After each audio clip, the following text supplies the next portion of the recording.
नमस्कार प्रणाम दोस्तों, फिर से एक नए वीडियो में आपका स्वागत है। आज हम बात करने वाले हैं प्रमोद प्रेमी यादव का कि प्रमोद प्रेमी का सॉन्ग फिर से तबाही मचाने के लिए नवरात्रि में आ रहा है, आप सबके बीच में बहुत जल्द आ रहा है। तो इस वीडियो में मैं आपको क्लियर करने वाला हूं कि ये सॉन्ग कब आएगा।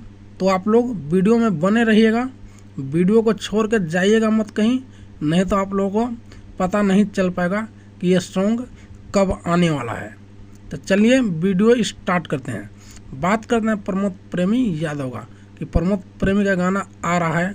गाना का नाम होने वाला है चुनरिया लइहा राजा जी। तो आप लोग इस गाने को ढेर सारा प्यार आशीर्वाद दीजिएगा। कल सुबह सुबह मिलेगा 7 तारीख को। धन्यवाद।